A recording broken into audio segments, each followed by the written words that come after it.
नमस्कार मेरे प्यारे बच्चों, स्वागत है आपके अपने YouTube channel the PCM vision में। प्यारे बच्चों, आज के इस वीडियो के माध्यम से हम लोग क्लास 12 हिंदी कोर के जो काव्य खंड है यानी कि जो कविता वाले चैप्टर है उसके सभी चैप्टर को मिला करके टॉप VVI वायरल MCQ प्रश्नों को डिस्कस करेंगे, जो कि आप सभी के बोर्ड एग्जाम की दृष्टि से काफ़ी ज़्यादा इंपॉर्टेंट क्वेश्चन है। यानी कि सारा क्वेश्चन आपका सिलेक्टेड क्वेश्चन है। अगर आप लोग इतना कर लेते हैं तो आपके काव्य खंड यानी कि कविता वाले सेक्शन का एक भी क्वेश्चन बाहर नहीं जाएगा।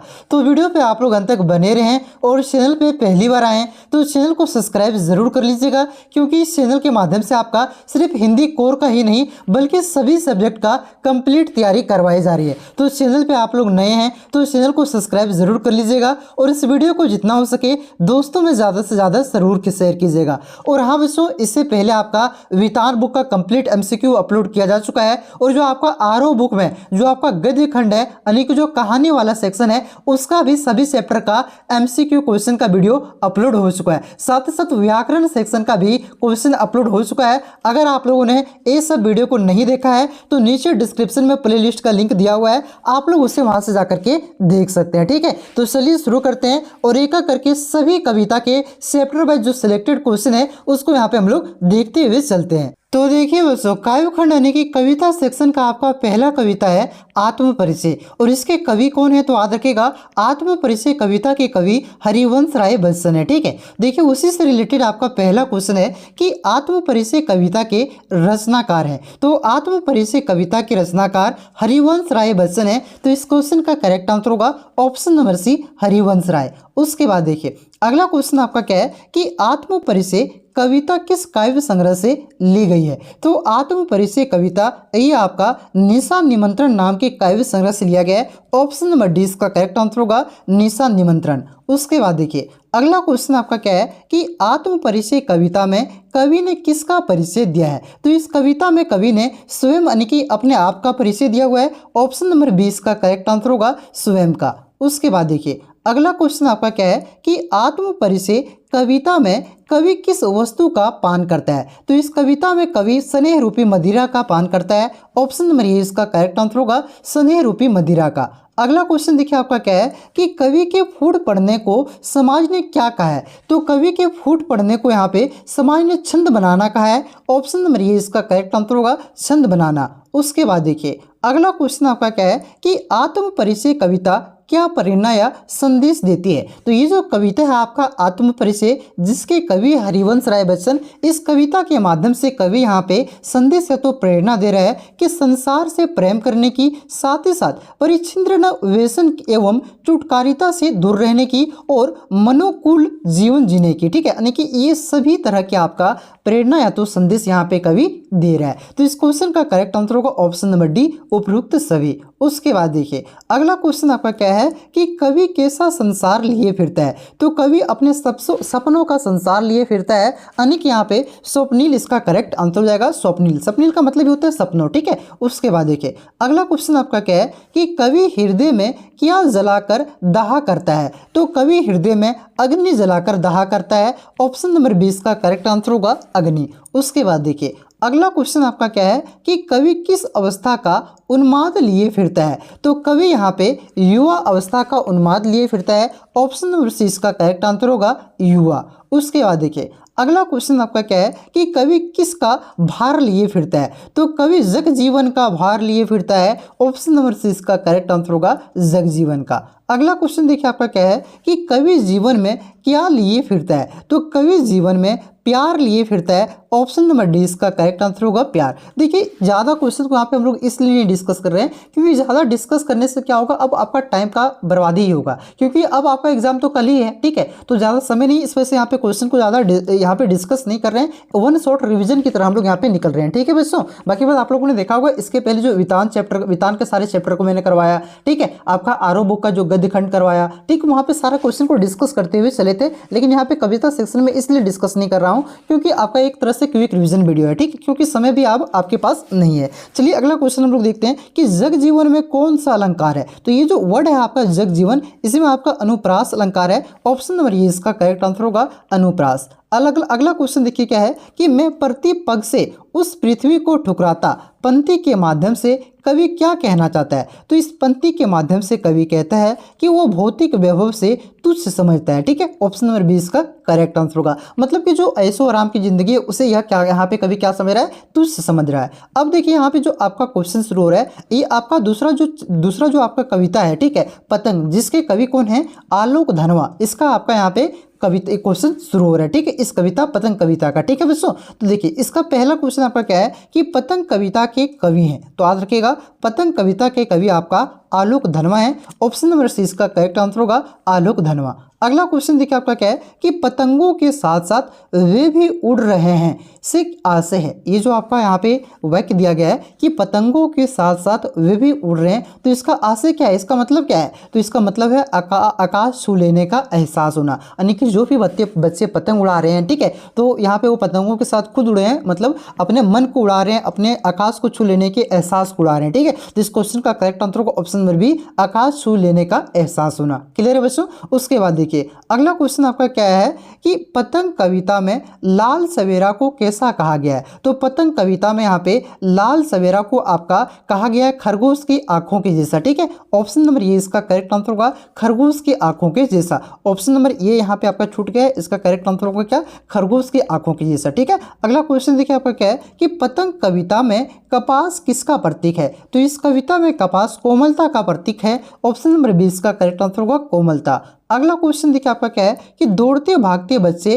दिशाओं को किसकी तरह बजाते हैं? तो दौड़ते भागते बच्चे दिशाओं को मृदंग की तरह बजाते हैं। ऑप्शन नंबर से इसका करेक्ट आंसर होगा मृदंग। अगला क्वेश्चन देखिए आपका क्या है कि पतंग के साथ साथ बच्चे कैसे दौड़ते हैं? तो पतंग के साथ साथ बच्चे यहाँ पे बेसुध होकर दौड़ते हैं। ऑप्शन नंबर डी इसका करेक्ट आंसर होगा बेसुध होकर। अगला क्वेश्चन देखिए आपका क्या है कि शरद की साइकिल कैसी है? तो शरद की साइकिल चमकीली है। ऑप्शन नंबर 20 का करेक्ट आंसर होगा चमकीली। अगला क्वेश्चन देखिए आपका क्या है कि पतंगों की धड़कती ऊंचाइयों उन्हें क्या करती है? तो पतंगों की धड़कती ऊंचाइयां, यानी कि जो पतंग उड़ा रहे हैं उन्हें क्या करते हैं? तो उन्हें थाम लेती है। ठीक है, ऑप्शन नंबर डी इसका करेक्ट आंसर होगा थाम लेती है। अगला क्वेश्चन देखिए दोस्तों, अगला क्वेश्चन आपका क्या है कि बच्चे किनके साथ उड़ रहे हैं? तो मैंने बताया बच्चे आपका पतंगों के साथ उड़ रहे हैं और उन्हें आसमान छू लेने की एहसास हो रहा है। तो इस क्वेश्चन का करेक्ट आंसर होगा ऑप्शन नंबर बी पतंगों के। ठीक है, मतलब आसमान में नहीं उड़ रहे बच्चे, उसका मन उड़ रहा है। समझ लो ना बात को? हाँ, चलिए अगला क्वेश्चन देखिए। अगला क्वेश्चन आपका क्या है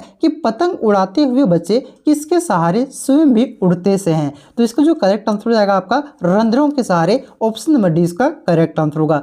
देखिए आप लोगों ने बहुत सारी कविताओं को पढ़ा होगा, सुना होगा। देखिए कविता में आपका क्या होता है कि लिखा हुआ कुछ रहेगा और उसका मतलब यानी कि अर्थ कुछ और निकलता है। ठीक है, बात यही है। चलिए अगला क्वेश्चन देखिए आपका क्या है कि बच्चे पतंगों के साथ साथ किसके सहारे उड़ रहे हैं? तो कल्पना, यानी कि अपने मन के सहारे उड़ रहे हैं। ऑप्शन नंबर डी इसका करेक्ट आंसर होगा कल्पना के सहारे, यानी मन में यहाँ पे अपना क्या कर रहा है? इमेजिनेशन कर रहा है। ठीक है, उसके सहारे। अगला क्वेश्चन देखिए क्या है कि छतों के खतरनाक किनारों से किसका भय है? तो छतों के खतरनाक किनारों से गिरने का भय है, गिरने का डर है। ठीक है, ऑप्शन नंबर सी इसका करेक्ट आंसर होगा गिरने का। अगला क्वेश्चन देखिए आपका क्या है कि पृथ्वी किनके बेचैन पैरों के पास घूमती हुई आती है? तो पृथ्वी यहाँ पे बच्चों के बेचैन पैरों के पास घूमती हुई आती है। ऑप्शन नंबर सी इसका करेक्ट आंसर होगा बच्चों के। अगला क्वेश्चन देखिए आपका क्या है कि पुलों को पार करते हुए कौन सी ऋतु आई है? तो पुलों को पार करते हुए यहाँ पे शरद ऋतु आई है। ऑप्शन नंबर ये इसका करेक्ट आंसर होगा शरद। अगला क्वेश्चन देखिए आपका क्या है कि कवि के अनुसार दुनिया की सबसे हल्की और रंगीन उड़ने वाली चीज है। तो कवि के अनुसार दुनिया की सबसे हल्की और रंगीन उड़ने वाली चीज आपका पतंग है। तो इस क्वेश्चन का करेक्ट आंसर होगा ऑप्शन नंबर बी पतंग। ठीक है, उस और यहाँ पे पतंगा लिखा गया है, देखिए यहाँ पे पतंग होगा। ऑप्शन नंबर सी होगा, क्या होगा? यहाँ पे देखिए पतंगा लिखा गया, पतंगा नहीं, क्या होगा? पतंग होगा। ऑप्शन नंबर सी इसका करेक्ट आंसर होगा। अगला क्वेश्चन देखिए आपका क्या है कि शरद क्या चलाते हुए आता है? तो शरद साइकिल चलाते हुए आता है। ऑप्शन नंबर 20 का करेक्ट आंसर होगा साइकिल। अगला क्वेश्चन देखिए आपका क्या है कि शरद क्या बजा रहा है? तो ये आपका घंटी बजा रहा है। ऑप्शन नंबर ए इसका करेक्ट आंसर होगा घंटी। ठीक है, ये आपका दैनिक जीवन का क्वेश्चन नहीं बाबू, कविता में जो बताया गया उसके अनुसार इसका आंसर है। समझ लो ना? हाँ, चलिए अगला क्वेश्चन देखिए क्या है कि शरद बच्चों के झुंड को कैसे इशारों से बुलाता है? तो ये आपका चमकीले इशारों से बुलाता है। ऑप्शन नंबर डी इसका करेक्ट आंसर होगा चमकीले। अगला क्वेश्चन क्या है कि आकाश को मुलायम बनाने से आशय है? तो आकाश को मुलायम बनाने का मतलब ये हुआ कि उसे स्वच्छ और सहज सहज बनाना, ठीक है। ऑप्शन नंबर सी इसका करेक्ट आंसर होगा स्वच्छ और सहज। उसके बाद देखिए अब इसके बाद आपका नेक्स्ट चैप्टर जो है उसका क्वेश्चन है, ठीक है। नेक्स्ट चैप्टर यानी कि नेक्स्ट कविता है आपका कविता के बहाने और बात सीधी थी पर, ठीक है। ये दो कविता आपका है और दोनों के आपके लेखक कौन है यानी कि कवि कौन है, तो याद रखिएगा कुंवर नारायण, ठीक है। कौन है? कुंवर नारायण इसके दोनों के कवि हैं, कविता के बहाने और इसी का एक और पार्ट है बात सीधी थी पर, ठीक है। तो चलिए इसके हम लोग क्वेश्चन को देखते हैं। देखिए इसका पहला क्वेश्चन आपका क्या है कि बात की पेज खोलने से कवि का क्या तात्पर्य है। तो बात की पेज खोलने से कवि का तात्पर्य है बात का स्पष्ट होना, ठीक है। ऑप्शन नंबर ग इसका करेक्ट आंसर होगा बात का स्पष्ट होना। उसके बाद देखिए अगला क्वेश्चन आपका क्या है कि कवि से शरारती बच्चे के समान कौन खेल रही है। तो कवि से शरारती बच्चे के समान बात खेल रही है। ऑप्शन नंबर ये इसका करेक्ट आंसर होगा यानी कि का इसका करेक्ट आंसर होगा बात। अगला क्वेश्चन देखिए, अगला क्वेश्चन आपका क्या है कि भाषा के साथ साथ बात कैसी होती गई है। तो भाषा के साथ साथ बात पेचीदा होते गया है। ऑप्शन नंबर ग इसका करेक्ट आंसर होगा पेचीदा। अगला क्वेश्चन देखिए, अगला क्वेश्चन आपका क्या है कि कविता के बहाने कविता के रचनाकार हैं, यानी कि ये जो आपका कविता है कविता के बहाने इसके रचनाकार कौन है। तो शुरू में ही मैंने आपको बताया कौन है, तो इसके रचनाकार हैं आपका कुंवर नारायण। कौन है? पूरा नाम याद रखिएगा। देखिए कुंवर आपका चारों में है, ठीक है। तो यहाँ पे पूरा नाम याद रखिएगा कुंवर नारायण है, ठीक है। ऑप्शन नंबर घ इसका करेक्ट आंसर होगा। अगला क्वेश्चन देखिए आपका क्या है कि कविता किसके बहाने एक उड़ान है। तो कविता चिड़िया के बहाने एक उड़ान है। ऑप्शन नंबर ग इसका करेक्ट आंसर होगा चिड़िया। अगला क्वेश्चन देखिए आपका क्या है कि कविता फूलों के बहाने क्या है। तो कविता फूलों के बहाने खिलना है। ऑप्शन नंबर ख इसका करेक्ट आंसर होगा खिलना। उसके बाद देखिए अगला क्वेश्चन आपका क्या है कि कविता किसके बहाने खेल रही है। तो कविता बच्चे के बहाने खेल रही है। ऑप्शन नंबर का इसका करेक्ट आंसर होगा बच्चे के। अगला क्वेश्चन देखिए क्या है कि सब घर एक कर देने का क्या आशय है। तो ये जो आपका यहाँ पे ये जो वाक्य आया हुआ है आपके कविता में सब घर एक कर देने, ठीक है। तो इसका आशय क्या है? भेदभाव नहीं रखना, ठीक है। जब भेदभाव नहीं रहेगा तभी तो बच्चे खेलते खेलते सब घर एक कर देंगे, ठीक है। यानी कि इसके घर भी चले जाएंगे उसके घर भी चले जाएंगे, ठीक है। तो इस क्वेश्चन का करेक्ट आंसर होगा ऑप्शन नंबर का भेदभाव नहीं रखना। अगला क्वेश्चन देखिए आपका क्या है कि सीधी सी बात किसके चक्कर में फंस गई। तो सीधी सी बात जो है बच्चों तो ये आपका किसके चक्कर में फंस गया, तो ये आपका भाषा के चक्कर में फंस गया, ठीक है। ऑप्शन नंबर घ इसका करेक्ट आंसर होगा भाषा के। अगला क्वेश्चन क्या है कि कवि किसे पाने की कोशिश करता है। तो कवि यहाँ पे आपका इसका जो करेक्ट आंसर हो जाएगा आपका बात को पाने, किसे? बात को पाने का कोशिश करता है। ऑप्शन नंबर का इसका करेक्ट आंसर हो जाएगा। अगला क्वेश्चन देखिए आपका क्या है कि बात बाहर निकलने की अपेक्षा कैसी होगी। तो बात बाहर निकलने की अपेक्षा ये पेचीदा होता चला गया। ऑप्शन नंबर ग इसका करेक्ट आंसर होगा पेचीदा, यानी कि और बिगड़ते हुए चला गया। अब देखिए अगला क्वेश्चन यहाँ पे क्वेश्चन नंबर इसका 12 क्या है आपका कि कवि क्या कर्तव्य कर रहा था। तो कवि यहाँ पे बात सुलझाने का कोशिश कर रहा था। ऑप्शन नंबर ख इसका करेक्ट आंसर होगा बात सुलझाने की कोशिश कर रहा था। अगला क्वेश्चन देखिए आपका क्या है कि बात की चूड़ी मर जाने से कवि का तात्पर्य है। तो बात की चूड़ी मर जाने के से कवि का तात्पर्य है ये आपका प्रभावहीन होना, यानी कि जो भी बात कर रहा था इसकी चूड़ी मर गया, इसका मतलब ये हुआ कि वो आपका प्रभावहीन हो गया, ठीक है। ऑप्शन नंबर घ इसका करेक्ट आंसर होगा प्रभावहीन होना। अगला क्वेश्चन देखिए क्या है कि बात की पेज खोलना प्रतीक से स्पष्ट होता है। तो बात की पेज खोलना प्रतीक से स्पष्ट क्या होता है, तो स्पष्ट होना, ठीक है। ऑप्शन नंबर का इसका करेक्ट आंसर होगा। अगला क्वेश्चन देखिए आपका क्या बच्चों कि बात का शरारती बच्चे की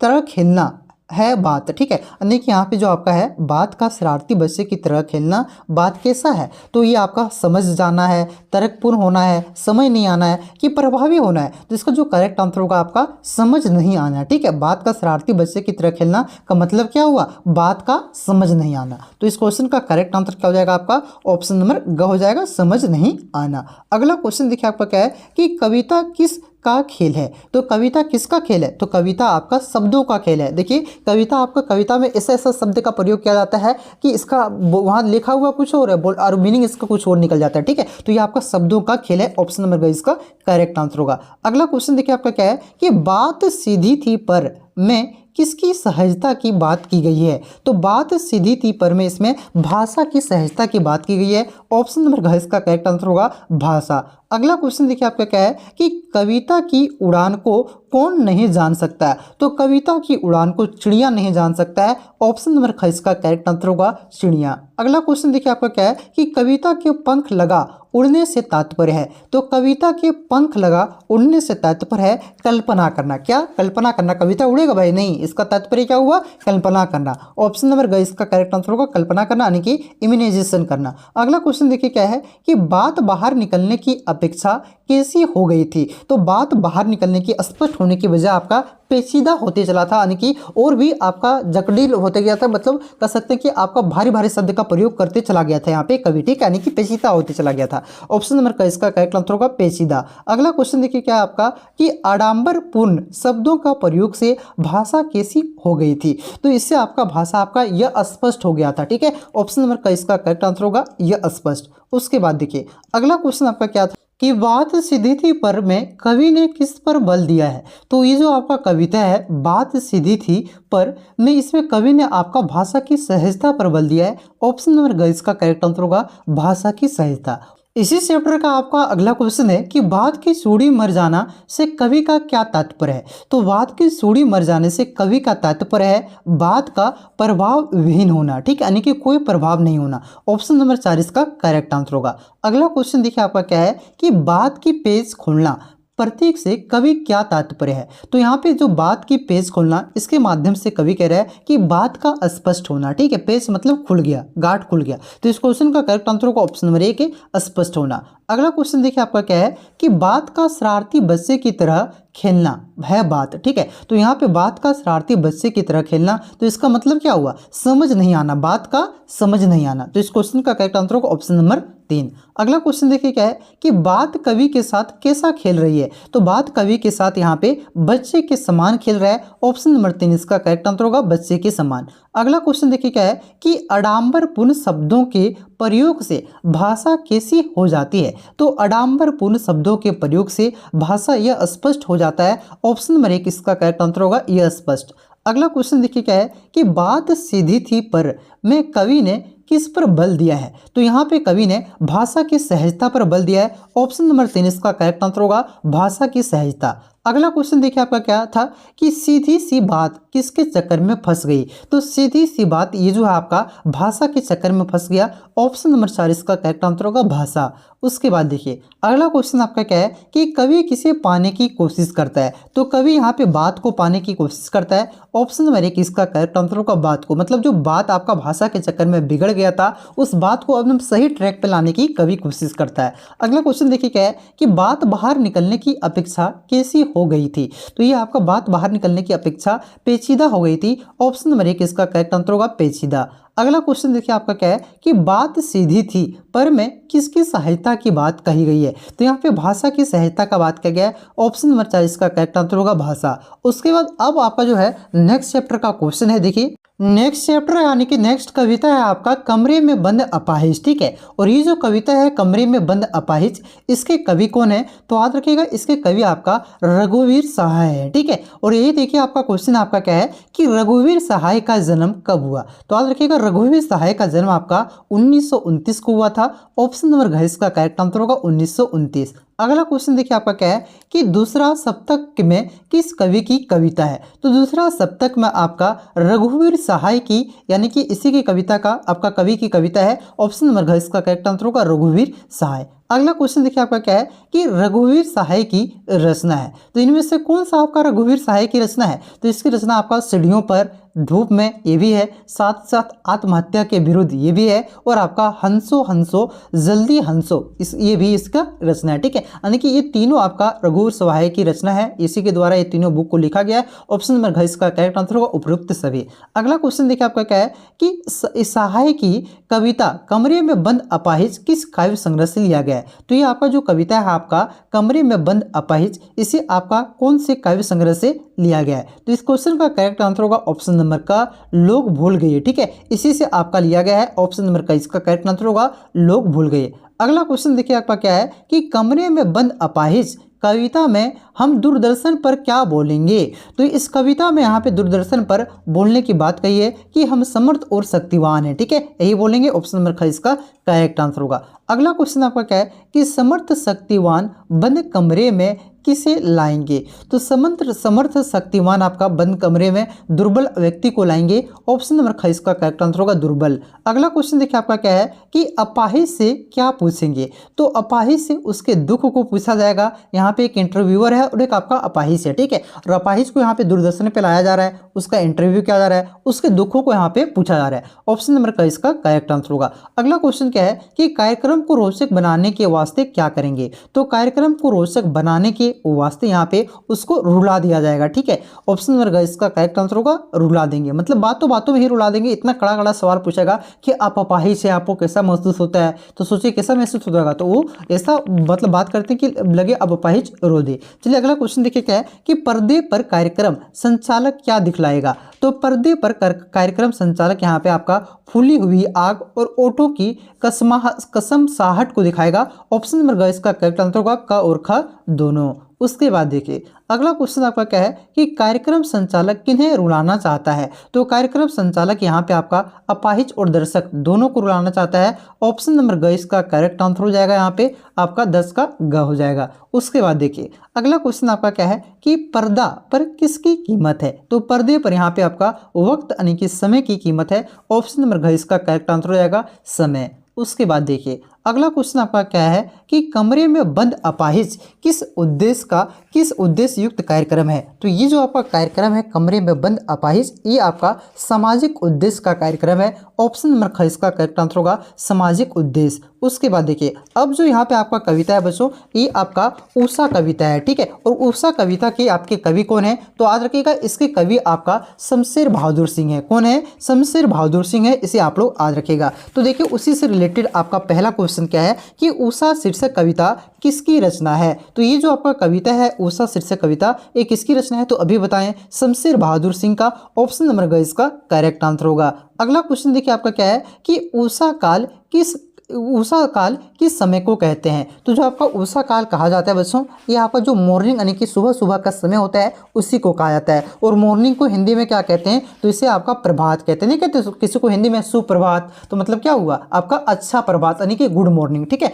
तो यहाँ पे प्रभात इसका करेक्ट आंसर होगा। उषा काल आपका प्रभात समय को कहा जाता है। अगला क्वेश्चन क्या है कि कवि ने राग से लिपा हुआ चौका किसे कहा है। तो कवि ने राग से लिपा हुआ चौका यहाँ पे भोर के तारे को कहा है। ऑप्शन नंबर ख इसका करेक्ट आंसर होगा भोर के तारे को। उसके बाद देखिए अगला क्वेश्चन आपका क्या है कि राग से लिपा हुआ चौका किस भाव को व्यक्त करता है। तो राग से लिपा हुआ चौका यहाँ पे पवित्रता को व्यक्त करता है। ऑप्शन नंबर ख इसका करेक्ट आंसर होगा पवित्रता। उसके बाद देखिए अगला क्वेश्चन आपका क्या है कि काली सिल किससे धुली लगती है। तो काली सिल यहाँ पे आपका लाल केसर से धुली लगती है। ऑप्शन नंबर ग इसका करेक्ट आंसर होगा लाल केसर। उसके बाद देखिए अगला क्वेश्चन आपका क्या है कि उषा का जादू टूटने का क्या कारण है। तो उषा का जादू टूटने का कारण है, इसका जो करेक्ट आंसर होगा ऑप्शन नंबर का हो जाएगा सूर्योदय का होना। ऑप्शन नंबर का इसका करेक्ट आंसर होगा। अगला क्वेश्चन क्या है कि सूर्योदय से पहले किसका जादू होता है।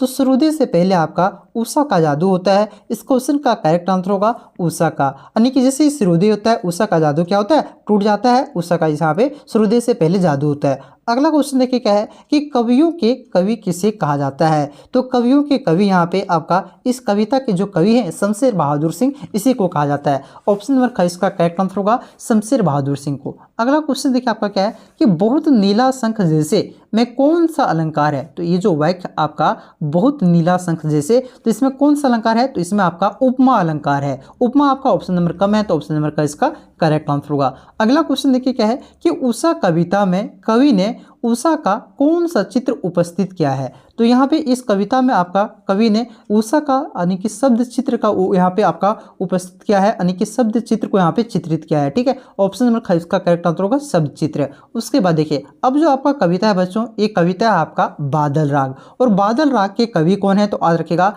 बादल राग के कवि आपका सूर्यकांत त्रिपाठी निराला है, ठीक है। तो वही क्वेश्चन है आपका कि बादल राग कविता के कवि कौन है। तो याद रखिएगा सूर्यकांत त्रिपाठी निराला। बाला। अगला क्वेश्चन देखिए क्या है कि कवि बादल का आह्वान किस रूप में करता है? तो कवि यहाँ पे बादल का आह्वान आपका क्रांति के रूप में किया है। ऑप्शन नंबर ख इसका करेक्ट आंसर होगा क्रांति। अगला क्वेश्चन देखिए क्या है कि बादलों को क्रांति का क्या बताया गया है? तो बादलों को यहाँ पे क्रांति का दूत बताया गया है। ऑप्शन नंबर घ इसका करेक्ट आंसर होगा दूत। अगला क्वेश्चन देखिए आपका क्या है कि मानव जीवन में दुख कैसा है? तो मानव जीवन में जो आपका दुख होता है यह अस्थिर होता है, ठीक है। कब आता जाता है इसका कुछ पता नहीं, कभी दुख तो कभी सुख, नहीं बोले, हाँ ठीक है, वही बात है। ऑप्शन नंबर ख इसका करेक्ट आंसर होगा यह स्थिर। अगला क्वेश्चन देखिए आपका क्या है बच्चों, अगला क्वेश्चन है कि सुख किसके समान चंचल और यह स्थिर है? तो सुख आपका किसके समान चंचल और यह स्थिर है? तो ये आपका मन के समान, ठीक है। मन आपका क्या होता है, कभी आपका स्थिर मतलब चंचल रहता है तो कभी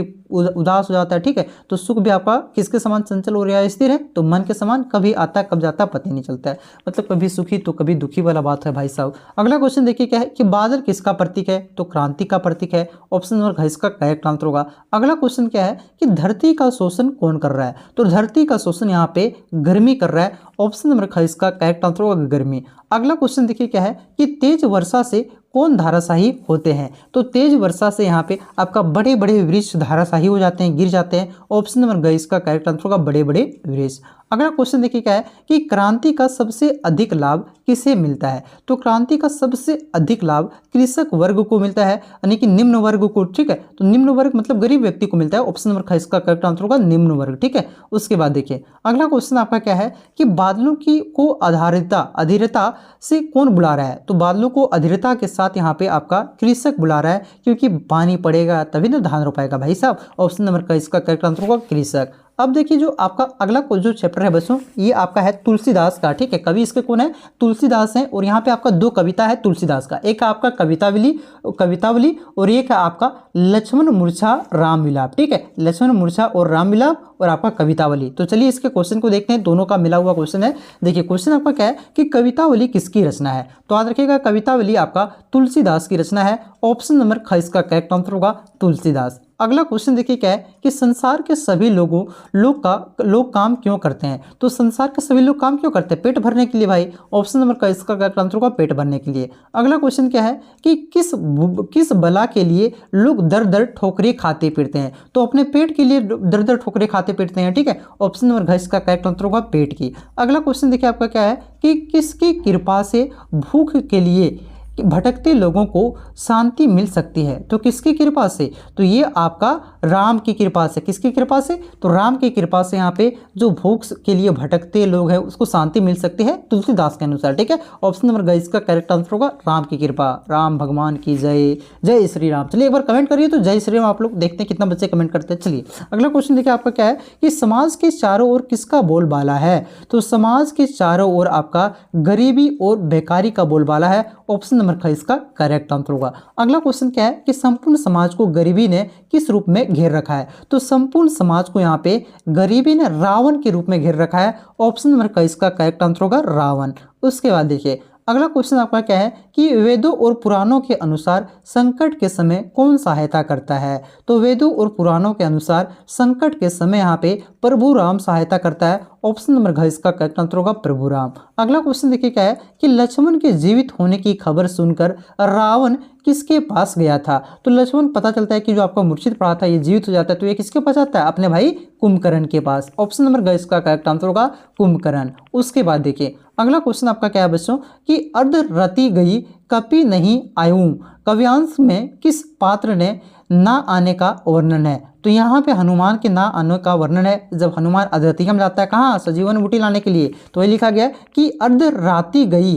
कपि नहीं आयुन काव्यांश में किस पात्र का के नाम आने का वर्णन है? तो याद रखिएगा यहाँ पे हनुमान का, ठीक है। ऑप्शन नंबर घ इसका करेक्ट आंसर होगा हनुमान। अगला क्वेश्चन देखिए आपका क्या है कि कवितावली उत्तरकांड से में कौन सा छंद है? तो जो आपको कवितावली है और ये आपका रामायण के उत्तरकांड से लिया गया है, ठीक है। तो इसमें कौन सा छंद है? तो इसमें आपका कवित छंद है। ऑप्शन नंबर ख इसका करेक्ट आंसर होगा कवित। अगला क्वेश्चन देखिए आपका क्या है कि हनुमान राम जी से क्या लाने की आज्ञा मांगते हैं? तो सजीवन बूटी लाने की आज्ञा मांगते हैं। ऑप्शन नंबर ख इसका करेक्ट आंसर होगा संजीवन बूटी। क्यों लाने के लिए जाते हैं? लक्ष्मण मूर्छित होता है। हाँ, प्रभु श्री राम कहते हैं कि आप हमें जाने दीजिए। चलिए अगला क्वेश्चन क्या है कि राम जी के एक निष्ठ भक्त कौन थे? तो राम जी के एक निष्ठ यानी कि एक निष्ठा वाले भक्त आपका हनुमान थे। अगला क्वेश्चन देखिए आपका क्या है कि लक्ष्मण मूर्छा और राम का विलाप में किस भाषा का प्रयोग हुआ है? तो यहाँ पे आपका अवधी भाषा का प्रयोग किया गया है। ऑप्शन नंबर ग इसका करेक्ट आंसर होगा अवधी। अगला क्वेश्चन देखिए बच्चों, अगला क्वेश्चन आपका क्या है कि नारी हानि विशेष क्षति नहीं। यहाँ क्षति का अर्थ क्या है? तो क्षति का अर्थ क्या होता है? हानि होता है, क्षति पहुंच गया उसको। न्यूज में सुने जी, क्षति पहुंच गया, बहुत बड़ा क्षति पहुंचला ओकरा, इस तरह से नहीं सुने, तो इसका मतलब क्या होता है? हानि होता है। चलिए अगला क्वेश्चन देखिए क्या है कि जगदम्बा हरि आनी अब सठ चाहत कल्याण, यह पंक्ति किसके कही है? यानी कि ये पंक्ति कौन कह रहा है रामायण में? ठीक है, कि जगदम्बा हरि आनी अब सठ चाहत कल्याण, तो ये आपका कुंभकर्ण कह रहा है जी। ऑप्शन नंबर ग इसका करेक्ट आंसर होगा कुंभकर्ण। अगला क्वेश्चन देखिए, अगला क्वेश्चन क्या है कि लक्ष्मण कहाँ मूर्छित हुए थे? तो लक्ष्मण आपका युद्ध में मूर्छित हुए थे। ऑप्शन नंबर ग इसका करेक्ट आंसर होगा युद्ध में। युद्ध लड़ते हुए किसने मूर्छित किया था? मेघनाथ ने ना। चलिए अगला क्वेश्चन देखिए क्या है कि लक्ष्मण ने राम जी के लिए किस चीज का त्याग किया था? तो लक्ष्मण ने राम जी के लिए सब प्रकार के सुखों का त्याग किया था। देखिए वनवास तो यहाँ पे थोड़ा लक्ष्मण का लेखना कि लक्ष्मण जाएगा जी, लक्ष्मण अपने भाई के प्रेम के लिए आया था। ठीक है, अपने भाई की रक्षा के लिए, उसके कार्य में हाथ बढ़ाने के लिए आया था। वनवास सिर्फ राम को जाने का था 14 वर्ष का। ठीक है, लक्ष्मण को नहीं था, लक्ष्मण भाई के साथ चला जाता है। ठीक है, तो यहाँ पे सारे सुख को क्योंकि वो राजा के महल में रहते हैं, वहाँ पे सुख मिलता है, लेकिन सुखों को त्याग करके वह क्या करता है? अपने भाई के साथ वनवास चला जाता है। तो इसका करेक्ट आंसर होगा ऑप्शन नंबर का सब सुखों का त्याग किया। अगला क्वेश्चन देखिए क्या है कि लक्ष्मण की दशा देखकर साधारण मानव की तरह कौन विलाप करने लगा? तो लक्ष्मण की दशा को देख करके साधारण मानव की तरह राम, उसके जो प्रभु श्री राम है बड़े भाई, वे विलाप करने लगते हैं। ऑप्शन नंबर घ इसका करेक्ट आंसर होगा राम।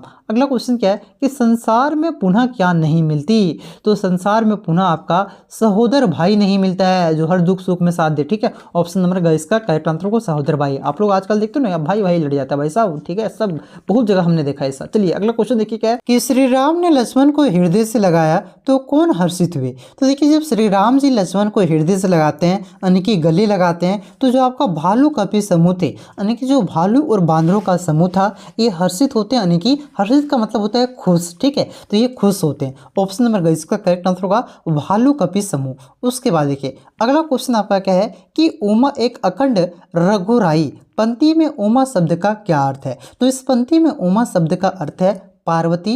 ऑप्शन नंबर घ इसका करेक्ट आंसर होगा पार्वती। उसके बाद देखिए अब जो आपका चैप्टर है बच्चों, ये आपका नेक्स्ट चैप्टर है, यानी कि नेक्स्ट कविता आपका छोटा मेरा खेत और बगुले के पंख। ठीक है, ये दोनों कविता के आपके कवि कौन है? तो याद रखिएगा दोनों कविता के कवि आपका उमा शंकर जोशी है। ठीक है बच्चों, तो देखिए उसी से रिलेटेड पहला क्वेश्चन है कि छोटा मेरा खेत किसकी रचना है? तो याद रखिएगा उमा शंकर जोशी की रचना है। अगला क्वेश्चन देखिए आपका क्या है कि छोटा मेरा खेत में कवि का खेत क्या है? तो कवि का खेत यहाँ पे कागज रूपी खेत है। ऑप्शन नंबर घ इसका करेक्ट आंसर होगा। अगला क्वेश्चन आपका देखिए क्या है कि साहित्य कब तक रस का अच्छे स्रोत बना रहता है? तो साहित्य आपका अनंत काल तक, कब तक? अनंत काल तक रस का अच्छे स्रोत बना हुआ रहता है। ऑप्शन नंबर घ इसका करेक्ट आंसर होगा, यानी कि कभी नहीं ये मिटता है, ये हमेशा ये रस का स्रोत रहता है। अगला क्वेश्चन देखिए क्या है कि कवि किस रसायन का प्रयोग साहित्य रचना के लिए करता है? तो यहाँ पे कल्पना रसायन का प्रयोग, यानी कि कल्पना मतलब अपने इमेजिनेशन का प्रयोग करता है साहित्य की रचना के लिए। ऑप्शन नंबर घ इसका करेक्ट आंसर होगा। अगला क्वेश्चन क्या है कि कवि ने अपने खेत में कौन सा बीज बोया है? तो कवि ने अपने खेत में शब्द रूपी बीज को बोया है, शब्द रूप बीज को। ऑप्शन नंबर ग इसका करेक्ट आंसर होगा। उसके बाद देखिए छठा क्वेश्चन आपका क्या है कि बगुले के पंख किसकी रचना है? तो शुरू में ही बता दिया था आपको उमाशंकर जोशी का।